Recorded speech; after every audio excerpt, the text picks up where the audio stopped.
മുജീബേ മുജീബേ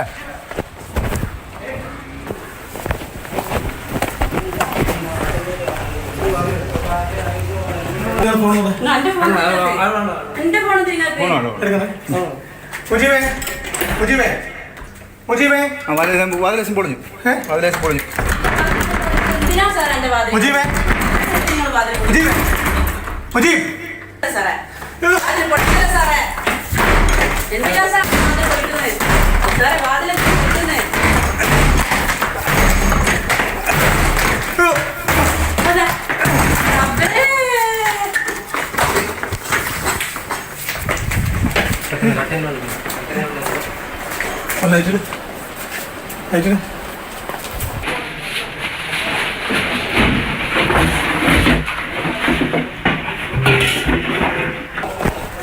വാടാ വാ വാ വാ വാ നിനക്ക് രക്ഷപ്പെടാൻ പറ്റണം മുജീബേ, ഞങ്ങൾ ചുറ്റുമുണ്ട്, നീ ഓട് വിളിച്ചിട്ട് കാര്യമില്ല.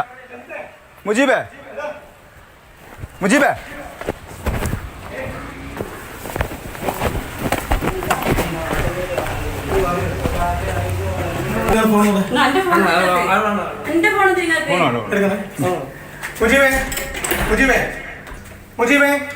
വാതിലേശം പൊളിഞ്ഞു വാതിലേശം പൊളിഞ്ഞു മുജീബേ മുജീബ് മുജീബ്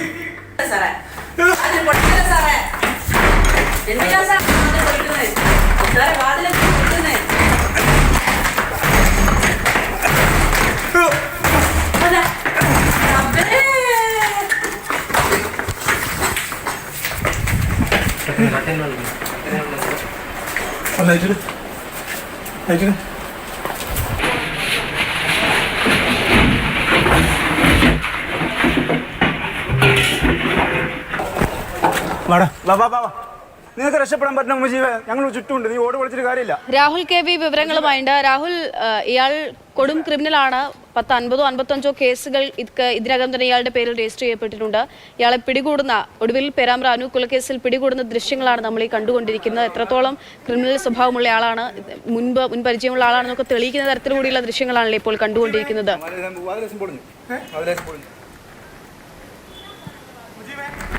അക്ഷയ കൊണ്ടോട്ടിയിലെ വീട്ടിലെത്തി ശനിയാഴ്ചയാണ് മുജീബ് റഹ്മാനെ പോലീസ് പിടികൂടിയത്. സാഹസികമായി പിടികൂടുകയായിരുന്നു. അതായത് ഈ കൊലപാതകം നടത്തി, കൃത്യമൊക്കെ നടത്തി, ഈ ബൈക്ക് മോഷ്ടിച്ച ബൈക്ക് അത് എടവണ്ണപ്പാറയിൽ ഉപേക്ഷിച്ച് അനുവിൻ്റെ ശരീരത്തിൽ നിന്ന് കവർന്ന ആഭരണങ്ങൾ കൊണ്ടോട്ടിയിൽ തന്നെ വിൽപ്പന നടത്തി. അതിനുശേഷം ഭാര്യയോടൊപ്പം കൊണ്ടോട്ടിയിലെ വീട്ടിൽ താമസിക്കുകയായിരുന്നു പ്രതി. പോലീസിന് ഇയാളെ സംബന്ധിച്ച കൃത്യമായ വിവരം ലഭിക്കുന്നു. പേരാമ്പ്രയിൽ നിന്നുള്ള സംഘം കൊണ്ടോട്ടിയിലേക്ക് എത്തുന്നു. അപ്പോൾ മലപ്പുറം പോലീസിൻ്റെയും സഹായം തേടിയിരുന്നു എന്നാണ് പോലീസ് ഉദ്യോഗസ്ഥർ തന്നെ പറയുന്നത്. അങ്ങനെ ഇവിടെ എത്തി സ്ഥലം ലൊക്കേറ്റ് ചെയ്യുന്നു, വീട് വളയുന്നു. പക്ഷേ പ്രതി മുജീബ് വീടിനകത്ത് നിന്ന് ഇറങ്ങി വരാൻ കൂട്ടാക്കുന്നില്ല. അതിനുശേഷം പോലീസ് ഉദ്യോഗസ്ഥർ അകത്ത് കയറുന്നു. ഒരു മുറിയിൽ വാതിലടച്ച് നിൽക്കുകയാണ് മുജീബ് ചെയ്തിരുന്നത്. തുടർന്ന് വാതിൽ ചവിട്ടിപ്പൊളിച്ചാണ് പോലീസ് സംഘത്തിനകത്തേക്ക് കയറാൻ കഴിഞ്ഞത്. പോലീസുകാർക്ക് നേരെ ഈ പ്രതി ആക്രമണം നടത്തി എന്നുള്ളതാണ്. അതായത് കത്തി ഉപയോഗിച്ച് ആക്രമിച്ചു. സംഘത്തിലുള്ള ഒരു പോലീസ് ഉദ്യോഗസ്ഥന്റെ കൈക്ക് പരിക്കേൽക്കുകയും ചെയ്തിരുന്നു. അത് അത്ര ഗുരുതരമല്ല എന്നതാണ് പോലീസ് സംഘത്തെ സംബന്ധിച്ച് ആശ്വാസകരമായ കാര്യവുമായിട്ടുള്ളത്. ഇയാളെ സംബന്ധിച്ച് നമ്മൾ കഴിഞ്ഞ ദിവസങ്ങളിലൊക്കെ പറഞ്ഞതുപോലെ തന്നെ 50-ലധികം മോഷണ കേസുകളിൽ പ്രതിയായ ഒരാളാണ്. സ്ഥിരം കുറ്റവാളിയാണ്. ഒപ്പം തന്നെ മറ്റൊരു പീഡന കേസ് കൂടി ഇയാൾക്കെതിരെ ഉണ്ട് എന്നുള്ളതാണ്. ഏതായാലും ഈ പ്രതിയെ പിടികൂടാൻ അതിസാഹസികമായ ശ്രമത്തിനൊടുവിലാണ് പോലീസിന് കഴിഞ്ഞത്. ഇന്നലെ രാത്രി പ്രതിയെ കോടതിയിൽ ഹാജരാക്കി റിമാൻഡും ചെയ്തിരുന്നു. ഇയാളെ കസ്റ്റഡിയിൽ വാങ്ങുന്നതിനുള്ള അപേക്ഷ ഇന്ന് തന്നെ നൽകുമെന്നാണ് പേരാമ്പ്ര പോലീസ് വ്യക്തമാക്കുന്നത്. കസ്റ്റഡിയിൽ വാങ്ങിയതിനു ശേഷം അതായത് ഈ എത്ര പോലീസ് ഉദ്യോഗസ്ഥർ ചേർന്ന് ഈ പ്രതിയെ പിടികൂടിയെന്നുള്ളൊരു കാര്യം. മറ്റൊന്ന്, അദ്ദേഹത്തിന്റെ വീട്ടിൽ നിന്ന് ആരോ ഒരാൾ സംസാരിക്കുന്ന ഒരു സ്ത്രീയുടെ ശബ്ദം നമുക്ക് കേൾക്കാം. ഭാര്യയാണോ ആരാണെന്നത് വ്യക്തമല്ല. അവരും ഒക്കെ അറിഞ്ഞുകൊണ്ടാണോ ഇയാൾ ഈ കൃത്യമൊക്കെ നടത്തുന്നത്? അവരുടെ ഇയാളെ ഒളിക്കാൻ വേണ്ടി അവരും സഹായിക്കുകയാണോ? അങ്ങനെയുള്ള വിവരങ്ങളൊക്കെ, അതായത് പോലീസ് വാതിൽ ചവിട്ടി തുറക്കാൻ നോക്കുമ്പോൾ അവരെന്തിനാ സാറെ തുറക്കുന്നത്? അതായത് ഉള്ളിൽ ആളുണ്ടെന്ന് അറിഞ്ഞിട്ടും അതിന് സമ്മതിക്കാതിരിക്കുകയാണല്ലോ, അല്ലേ? അങ്ങനെയാണോ അത് കാര്യങ്ങൾ?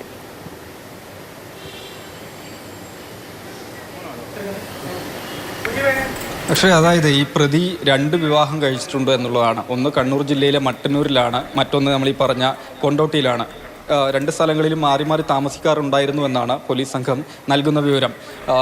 മട്ടന്നൂരിൽ വെച്ചാണ് ഇയാൾ ഈ കറങ്ങി നടക്കുന്നതിനാവശ്യമായ ബൈക്ക് മോഷ്ടിച്ചത്. അതായത് അവിടെ വീട്ടിൽ താമസിച്ച് അവിടെ നിന്ന് വരുന്ന സമയത്ത് തൊട്ട് സമീപത്ത് തന്നെയുള്ള ഒരു മുൻ പഞ്ചായത്ത് പ്രതിനിധി കൂടിയായിട്ടുള്ള ആളുടെ ബൈക്ക് മോഷ്ടിക്കുന്നു. തൊട്ടടുത്ത വീട്ടിൽ നിന്ന് തൊട്ടടുത്ത സ്ഥലത്ത് നിന്ന് ഹെൽമെറ്റ് കൂടെ മോഷ്ടിക്കുന്നു. അങ്ങനെയാണ് കറങ്ങി നടന്ന് പേരാമ്പ്ര നൊച്ചാട് കൊലപാതകം നടത്തിയ സ്ഥലത്തേക്ക് എത്തിച്ചേരുന്നത്. ഇതിനുശേഷം പോകുന്നത് കൊണ്ടോട്ടിയിലേക്കാണ്. കൊണ്ടോട്ടിയിലെ വീട്ടിലാണ്. ഇവിടെയും ഭാര്യ ഉണ്ടായിരുന്നു എന്ന് തന്നെയാണ് അന്വേഷണ സംഘം അറിയിച്ചിട്ടുള്ളത്. ഈ ദൃശ്യങ്ങളിലുള്ളത് അദ്ദേഹത്തിൻ്റെ ഭാര്യ തന്നെയാണ്, ഈ പ്രതിയുടെ ഭാര്യ തന്നെയാണോ എന്നത് നമുക്കത് കൃത്യമായിട്ട് അറിയില്ല. പക്ഷേ ഇയാൾ അകത്തുണ്ട്, പോലീസ് സംഘം പിടികൂടാൻ വരുന്ന സമയത്ത് ഈ ഭാര്യയും പോലീസിനോട് പറയുന്നുണ്ട് അകത്ത് ആളുണ്ട് എന്നതാണ്. ഒപ്പം തന്നെ ഈ വാതിൽ തുറന്ന് പ്രതി പുറത്തേക്ക് വരാൻ തയ്യാറാകാത്ത സമയത്താണ് പോലീസ് ഉദ്യോഗസ്ഥർ അത് ചവിട്ടിപ്പൊളിക്കാൻ മുതിരുന്നത്. സമയത്ത് എൻ്റെ വീടിൻ്റെ വാതിൽ തകർക്കരുത് എന്ന് ആ സ്ത്രീ പറയുന്നതും ദൃശ്യങ്ങളിൽ കൃത്യമായി തന്നെ വ്യക്തമാണ്. ഏതായാലും മുൻകാലങ്ങളിലൊക്കെ തന്നെ നിരവധി കേസുകളിൽ ഉൾപ്പെട്ടിട്ടുള്ള ആളായതുകൊണ്ട് വീട്ടുകാർക്ക് ഇയാളുടെ ക്രിമിനൽ സ്വഭാവം അറിയും എന്ന കാര്യത്തിൽ സംശയമൊന്നും തന്നെയില്ല. അപ്പോൾ ഏതെങ്കിലും ഒരു കേസിൽ ഉൾപ്പെട്ട പോലീസ് പിടികൂടാൻ വന്നതാണ് എന്ന് അവർ മനസ്സിലാക്കിയിട്ടുണ്ടാകണം എന്ന് തന്നെയാണ് അനുമാനിക്കുന്നത്. അപ്പോൾ തന്നെ കഴിഞ്ഞ തിങ്കളാഴ്ചയാണ് അനുവിനെ വീട്ടിൽ നിന്ന് രാഹുൽ കെ വി ആണ് വാർത്ത റിപ്പോർട്ട് ചെയ്യുന്നത്. ഒരിക്കൽ കൂടി നമുക്ക് ആ ദൃശ്യങ്ങൾ കാണാം. നിനക്ക് രക്ഷപ്പെടാൻ പറ്റുന്ന മുജീബേ, ഞങ്ങൾ ചുറ്റുമുണ്ട്, നീ ഓടി വിളിച്ചിട്ട് കാര്യമില്ല. മുജീബേ, മുജീബേ,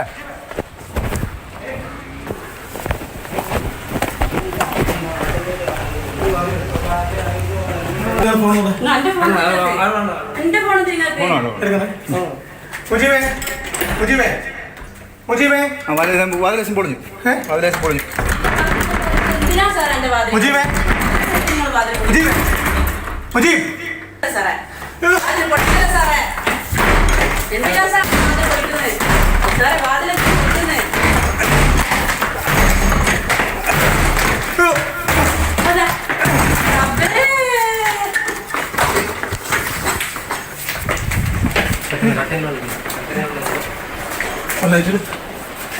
അല്ല